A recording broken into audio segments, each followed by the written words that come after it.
I'm Phil Hambaker. I work for Komodo Group. Komodo Group is a certification authority, as you will find out from the story I'm going to be telling you. I've been with Komodo now for almost 2 years. Komodo considers itself the Pepsi of the certification authority business. And before that, I spent 12 years with the company that considered itself Coke. And before that, I spent 2.5 years at MIT and 2 years at CERN, where I was working on projects like putting the web into the White House. I was Tim Berners-Lee's security consultant at CERN. And so this year marks 20 years working in web security. So it's all my fault. So I'm going to be talking about an attack on one of our data center and what this means for the future of internet security. And when you come to these things, you know, there's a certain mindset of, you know, be very afraid. Your future is going to be just like Hollywood promised it would be, but with way cooler graphics. Well, no, I mean, like, what I'm talking about is, at this point, a very, very rare attack.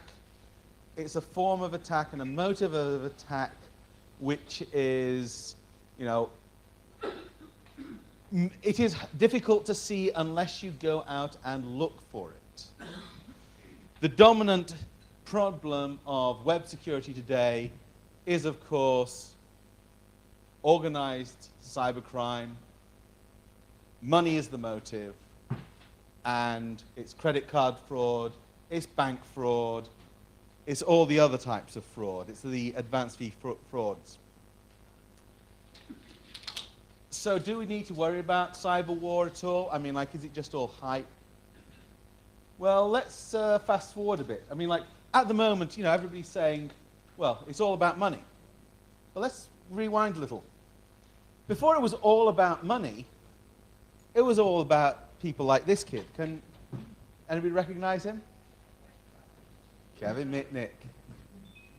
When I was a grad student being sponsored by DEC, he penetrated one of our systems and required us to reinstall VMS on every machine in Digital Equipment Corporation. That was about 50,000 hosts. And if any of you have ever installed VMS, you will know that it is a multi-day affair. So when DEC said that Mitnick cost them $5 million, that was almost certainly an underestimate. Now, when I was working on web security in the early days, people were saying, well, you know, you're just scaremongering. You're just, it's all hype. Nobody is stealing money off the web. Nobody steals money off the internet. These kids, then just misunderstood teenagers with angst. They wouldn't do anything wrong. They wouldn't rob. They wouldn't steal. They're just vicious little vandals. And, you know, in the early days of web security, it was really hard to get people to accept the idea that money could be the motive. But let's rewind a little before that. Anybody care to remember what, before Mitnick and the Morris worm, what was our attack model? Anybody remember? Cuckoo's egg. It was an attack on what was, I guess at the time it would be ARPANET, in that it's pretty much pre-internet. And if you've not read Clifford's book, it's a really great way to understand both the early internet and the way that people, you know, the way it used to be put together, but also what was one, you know, the first case of cyber espionage. So, you know, we started with this model of state-sponsored hacking, and now we've come full circle. So what's changed in between? Well, the cuckoo's egg, that attack, what happened, you know, it was a walk-in. It wasn't the East German intelligence agency decided to penetrate US government computers. They didn't decide to penetrate the NSA and Dockmaster and so on. What happened was the hackers were busy penetrating networks having fun. They got into Dockmaster, which was the NSA computer on the internet at the time. They found some information that they thought was interesting, and then they thought, oh, who can we sell it to? They went to the East German embassy, and they found us a buyer. So that was a walk-in. You know, it was 25 years ago, cyber warfare, cyber engagement, cyber intelligence wasn't even on the map. Today, it's right there at cabinet level. It's right at the top of government. When we were putting the web into the White House, you know, the marching orders really did come from Al Gore. He was our greatest supporter. He got us the money to set up the Web Consortium. He got the money to set up the Internet. It's not just in the US, however, that these discussions are at cabinet level.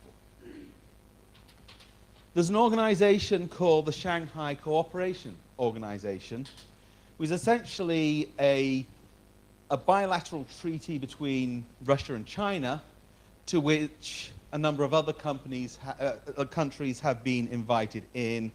And so, you know, if you look, it's basically the ex-USSR plus China, and there's this region here. That's pretty much the most unstable region in the world at the moment. If Syria falls, the wave of chaos from the Arab Spring goes right to the heart of the border between Russia and China. So the Shanghai Cooperation Organization basically exists to prevent the domination of the world by any other power. Can you guess who that might be? Well, that's one way of looking at it. Another way of looking at it is that this is Russia and China recognizing that their biggest threat is actually that they get into a war between each other. So you set up an alliance and you pretend that you're fighting the US, because it'd be better than fighting each other, because they've kind of like got borders. Now, one of the treaties that they signed in 2007 is a cooperation treaty on cyber engagement and cyber warfare. It depends upon how you translate it, because obviously, you know, it's in Russian. That's a very fascinating document. One of the things that they pledged to agree to stop is what they call information terrorism. Anybody care to guess what information terrorism might be? Not quite. Well, yes, that would be yes, they'd call it propaganda. Yes, we would more likely call it freedom of speech. It also commits Russia and China to work together to stop the domination of the information space by any one party. And you can, depending upon how you translate the text, you can read that as the US, or you can read it as Google or Microsoft. You know. Now, this is an international treaty. Treaties are decided at the cabinet level of government. So here we have cyber right at the top of government. And that's what's changed in the past 30 years since Cuckoo's Egg. It's no longer a minor thing. It's now right at the top. So what does this mean? You know, what changes for us as information security professionals? Well, one big change is that money isn't the only motive that you have to think about. I mean, it used to be that if you weren't a site that dealt with money, if you weren't a site that had a checkout or a storefront, you weren't a bank, well, you know, you could have a somewhat lax attitude to security. You know, you might be involved in some form of cyber hacking attack, but it would be kind of like using you as a vector to get somebody else. The motives in this case, you know, it's national pride, it's national security interests, it's all sorts of, you know, it's the interest of states. It is also the interests of individuals within those states. In that, when you read CNN or Fox or whatever, they'll talk about Iran doing this or the US doing that. Well, that really doesn't make any sense. I mean, if you think about the US government, I mean, how many million people do you have working for it? Do they all have the same point of view? I mean, most of the time I'm spending my time, I will have the State Department will be pleased with me. I'll have the DOD, which thinks I'm public enemy number one, which is an advantage. 20 years ago, one half of the NSA thought I was evil incarnate, and the other half thought I was wonderful. Because NSA does hacking and does defense. So the motives are political, and often they are personal political and advancing the personal interests of the parties involved.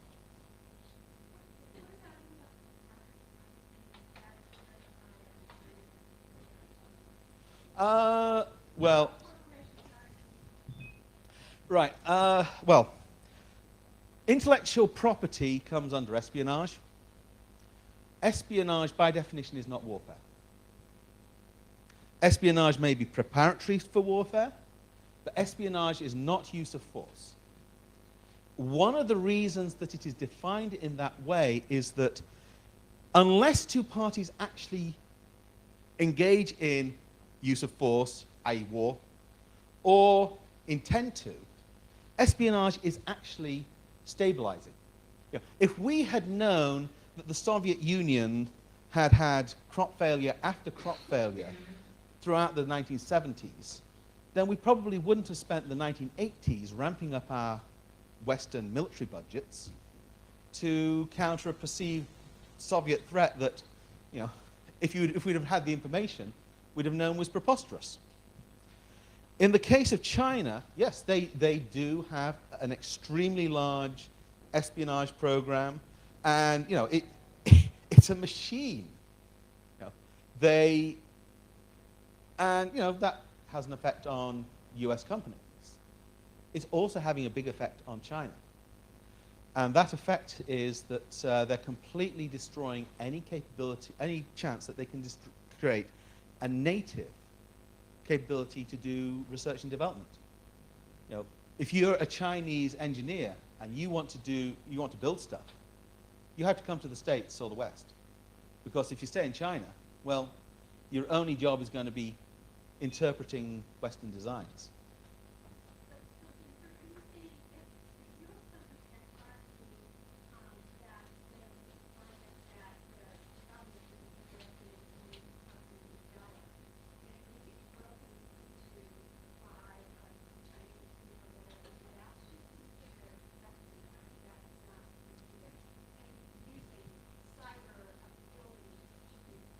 Yeah, that is espionage. It isn't use of force. So it's reprehensible, but I'm trying to concentrate here on the shooting. I could go on for a day on espionage as well. So the money is the motive for that. The hackers are rewarded by how much information and how many secrets they can steal. So second change in perspective is the capabilities they bring. If you're talking about your organized criminals on the net, the amount of money they steal basically determines the amount of capabilities they can bring. If you are a lone hacker and you just hack for fun, well, you're not going to be able to buy zero-day attacks from somebody else. You're not going to be able to cooperate with a wide circle of other hackers. If you're hacking for profit, you can pay other hackers to do services that you don't do yourself. You've got a network. So money's not only the motive, money's the enabler. It's the thing that gives you the capabilities. When you're talking about states, well, money can be involved, but at the end of the day, you guys put a man on the moon. There ain't any hacking group that comes remotely close to that capability. So as far as our attack model goes, when we designed the CA infrastructure for the web, and the web PKI, we designed it from the point of view of controlling commercial risk. We designed it to reduce the attraction of attacking our infrastructure to the commercial hacker by increasing the cost of breaking our systems. And now we have an actor that comes along that essentially has infinite supplies of money. That's a major change in the threat model. And finally, there's a big difference in the target. The targets in the Iranian attack were not Komodo, DigiNotar, wasn't Microsoft, wasn't Facebook. It was the people of Iran.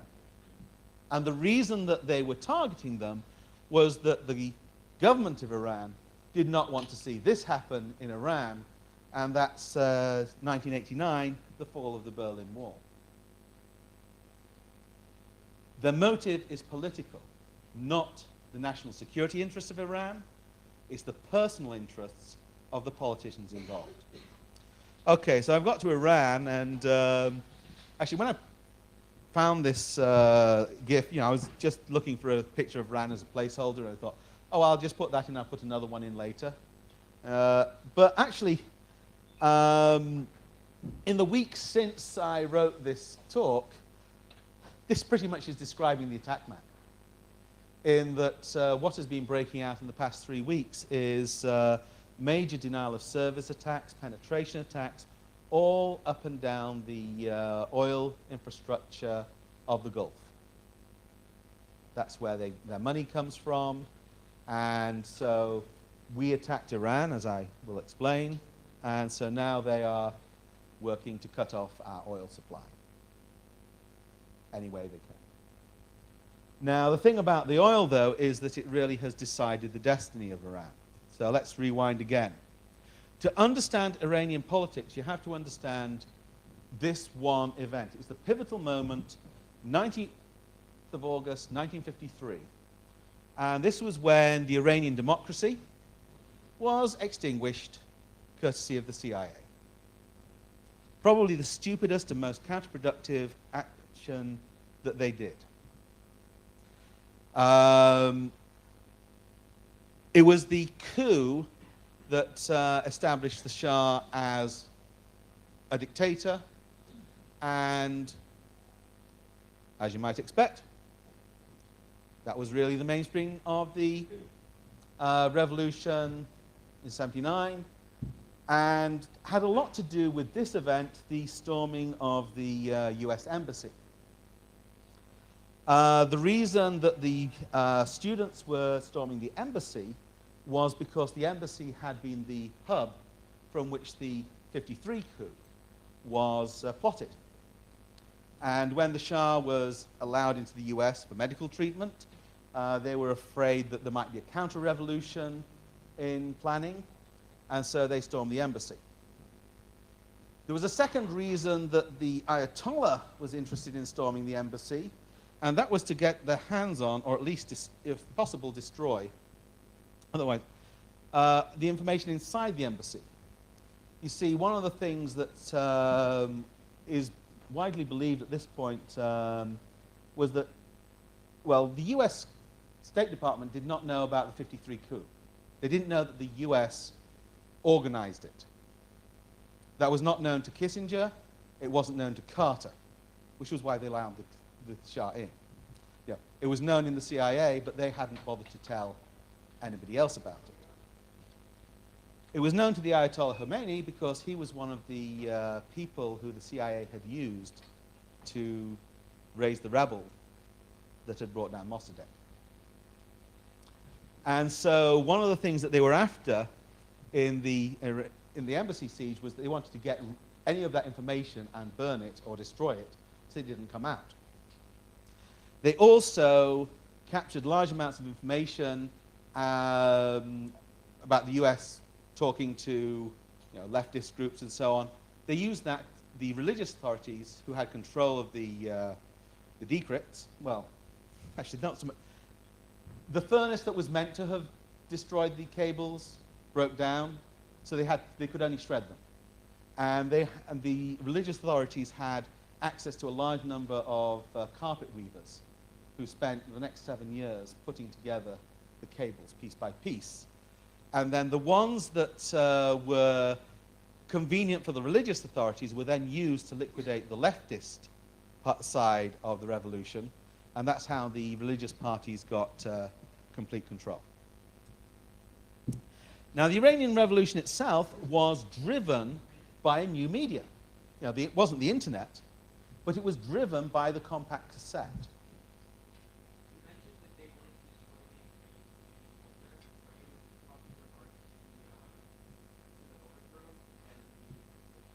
They wanted to make sure that that the US could not use incriminating evidence against the religious powers, and then when they started to discover information that was convenient to them and allowed them to liquidate their enemies, they used that. So compact cassette had just come out, and this was how the Ayatollah put out his sermons. Now, why was the cassette more interesting for that than paper? Well, the reason is, well, first of all, you're listening to somebody, it has more power. Rhetoric is more powerful in spoken than on the printed page. But the other thing was that compact cassette has a very interesting fact. You can look at printed words, and you can pretty soon see whether they're, subversive or not. So it's pretty easy to censor. What they would do with the compact cassettes is that they would have a 5-minute, 15-minute segment at the start of the cassette that had music, and only if you wound past that would you get to the sermon calling on people to bring down the Shah. So the Iranian Revolution was very much driven by new media. And that was the same in the Green Revolution. The Green Revolution, probably the most significant part of the media cycle actually was not the internet, but this. Cell phone cameras. Cell phone cameras turn any moment of government abuse into a potential moment of government accountability. And a media cycle had been established. The EU has just announced the Sakharov Prize. It's gone to 2 Iranian dissidents. One of them is a filmmaker whose film was shown at the Cannes Festival last year, 2011. It's called This Is Not a Film because he's banned from making films. It was smuggled out of the country on a USB key hidden inside a cake. And so basically the media cycle was camera phone, exfiltration by USB key, by Tor, whatever. Once it's out of the country, the person who's received it can now get in touch with the extended, the expat resistance via Twitter. And if you follow Oxford Girl, Oxford Girl was at the center of the redistribution of information. And then finally, it's broadcast back into the country via satellite. BBC World Service. Now, if you were in Iran, you would not get away with a dish that looked like that. But, if I put a camouflaged one, And, this did not have the desired effect in Iran, but it did bring down the governments of Tunisia and Egypt. And this was shot in Tahrir Square in April of last year. And the medium there was Facebook. Now, in terms of Tahrir Square, the significance of Facebook, I believe, was not during the revolution itself, but in the years beforehand, in that people who were not too happy with their government could connect up with like-minded people and discover that they were of like mind. And it was the social networks formed through Facebook that later were built on, when the Arab Spring started, when the spark hit, there were those networks of people who knew each other and trusted each other existing. And that was what drove the Arab Spring. So Facebook was important, but not actually during the process itself, because one of the first things that the Egyptian government did was to cut off the internet, which might actually have been one of their biggest mistakes because, if you're a keyboard jockey, fighting the revolution from your house and the internet goes out, well, what can you do? If you want to find out what's going on, you go out into the street. So, so that part is all psychological operations. It's all part of information engagement. It's not use of force, but it's certainly a part of the things that you do in warfare. Stuxnet is different. Stuxnet is actually a use of force. Is everybody here familiar with Stuxnet, at least? So it was discovered in July 2010. It's not just one virus. There are actually multiple variants that were set off against Iran. And in addition, there's now an even larger number of variants where people have taken that code and that framework and used it for pretty much every imaginable type of malice against every imaginable type of target. So, it's kind of like, you can throw these weapons at people and then they throw them back at you. Stuxnet probably reduced the Iranian production of enriched uranium by 30%. Which, okay, so they delayed this Iranian nuclear program, which we've been, as Colbert said the other day, we've been told that Iran is on minutes away from producing a bomb for the past 12 years. So it delayed them, maybe, but one of the features of it was it used signed code. It had to load up a couple of device drivers, and those were signed, that's part of its rootkit strategy. They were signed, apparently with legitimately issued code signing certificates, but the attackers had somehow managed to pilfer the keys. The point here is that we started attacking the internet PKI. At the time it first came out, there were various estimates of how much it cost to write, and those ranged from between, the lowest I saw was $500,000, and the highest was about $2 million. So this was before we knew who did it. After it was discovered, after the US admitted that it had done it, the cost estimate went up to $100 million. I kid you not. Yeah, all right, the other thing, I was talking to some people from one of the Pentagon, postgrad schools, and she told me that this was before the attribution had come through, and they were spending about $1 million working out who had set Stuxnet off. These are problematic weapons at best. So the Komodo was attacked in March 15, 2011, or rather, our reseller was attacked.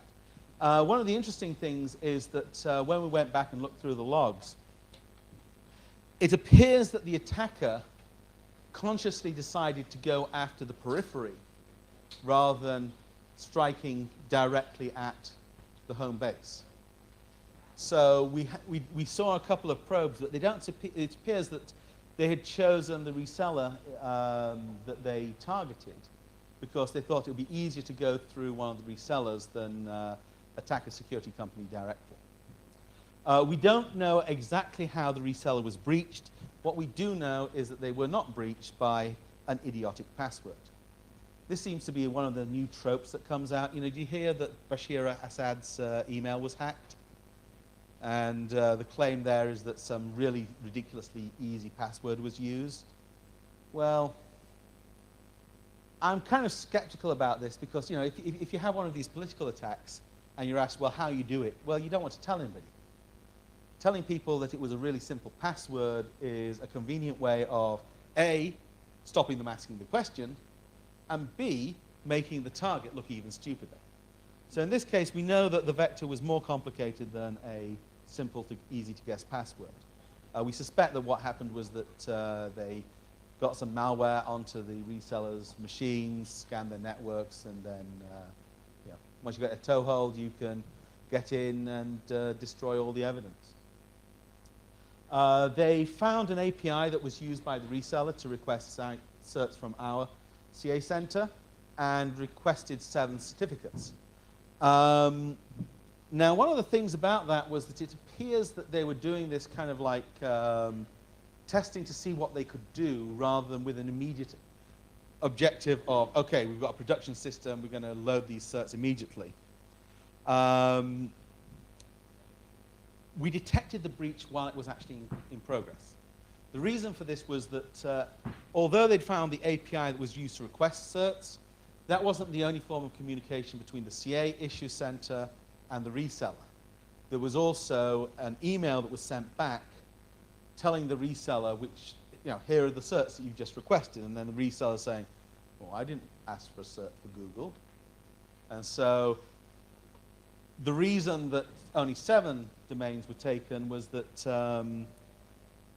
the issue with, the CA system was shut down while the attack was going on. So the reseller notified us, and the response plan went into play. So the first part on the first thing. So the first thing in the response plan was revoking the certificates. Unfortunately, revoking certificates doesn't really do much good at the moment because the browsers don't really check revocation. What happens is that they check to see if the certificate is revoked. If they get a response back, they'll use the response. Otherwise, if they don't get about any response, they'll assume the certificate is valid.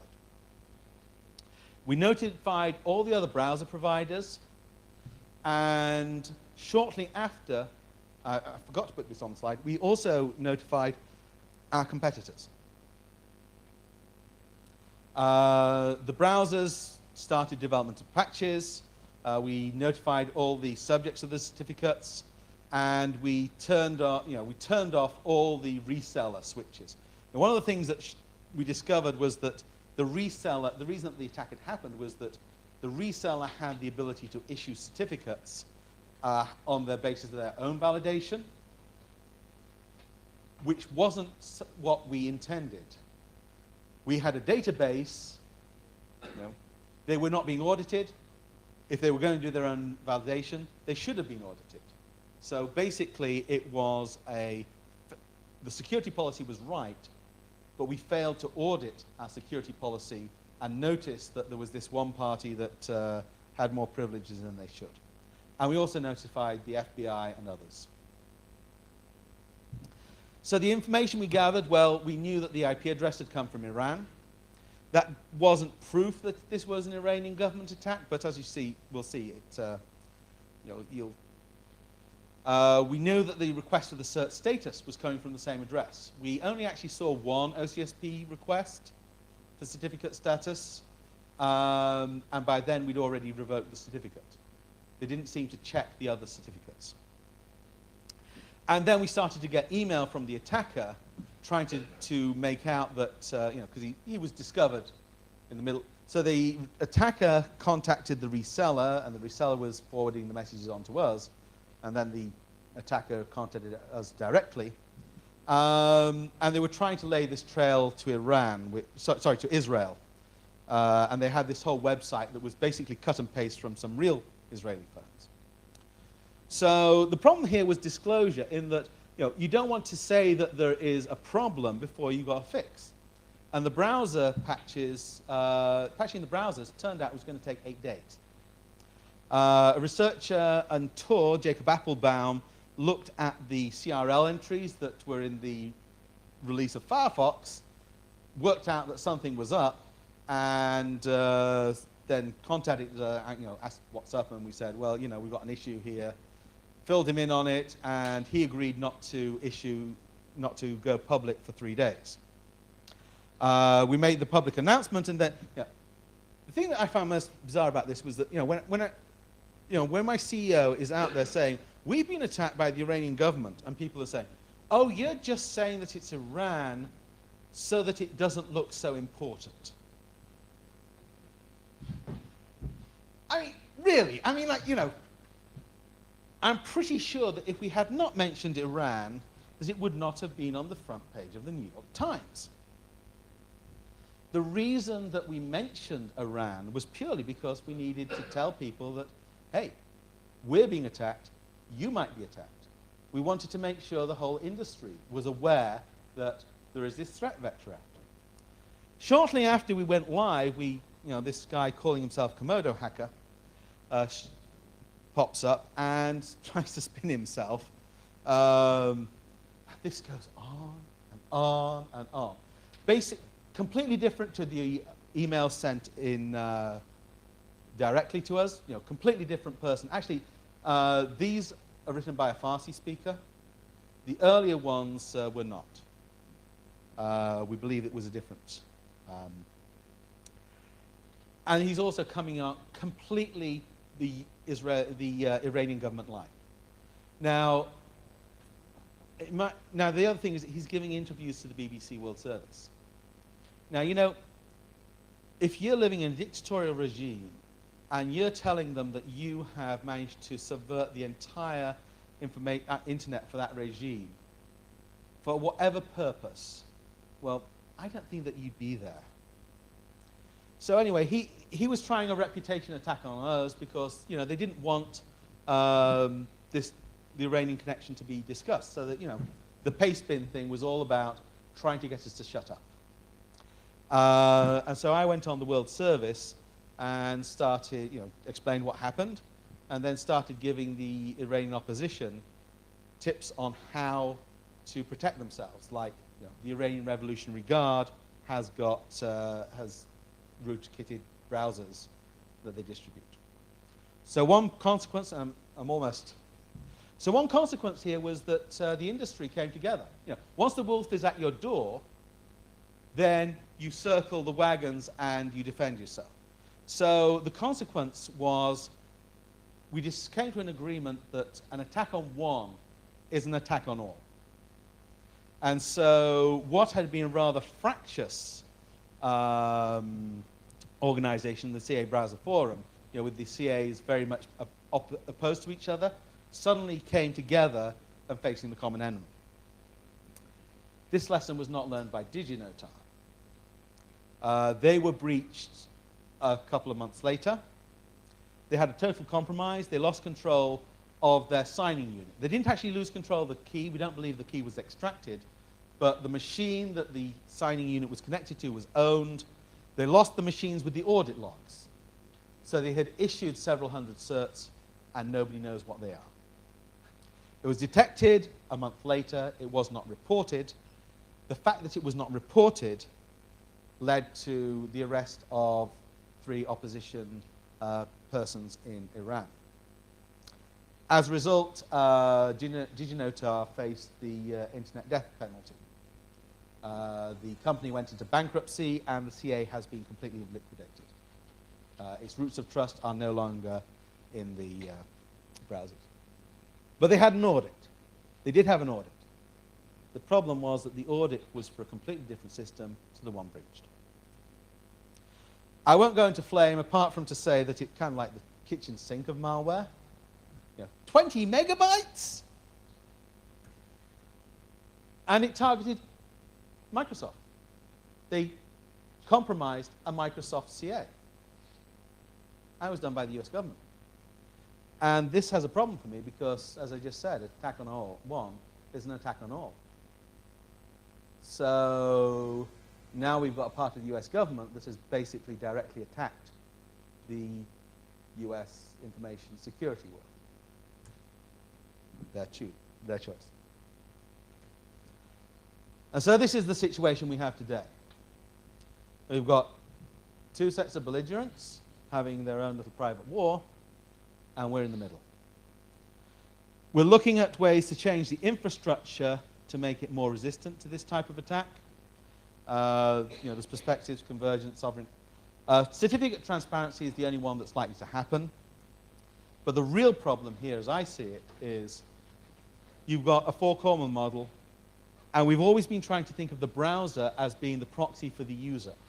And as every discussion here about JavaScript proves, the browsers are not security motivated. They're not good proxies for the users. And so I'm promoting this idea, OmniBroker, where the idea is that we'll have a security specialist in there, an antivirus provider, a McAfee, a Symantec, a Komodo antivirus.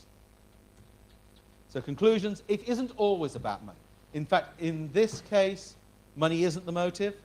You can't defend yourself against an attack by raising the cost of attack, because the resources, on the other hand, are practically infinite. State actors are a threat, but they're not a threat they're not the most common a threat. And you might be hit by your side just as much as the other, because they're not going after us directly, they're going after other parties through us. We're working to reinforce the trust infrastructure. It's going to take time, and have a response plan. If DigiNotar had really thought this through and thought through the consequences of a breach in advance, it wouldn't have been as bad. So I think we've got a few moments for questions. Anybody?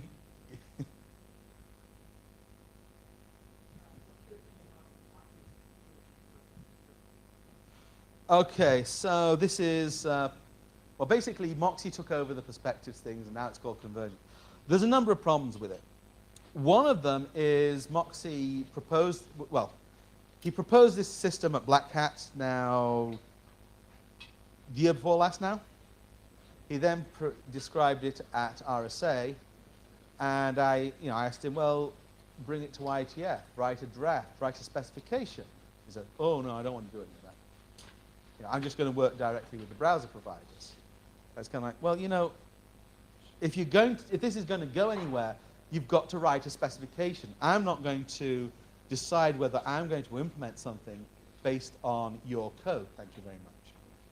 So with perspective and convergence, we don't have a specification. It's a year later, so essentially I don't see that that's going anywhere.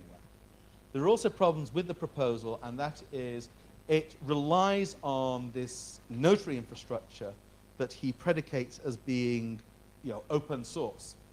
Now, one of the things about open source is that open source software works really, really well for one simple reason.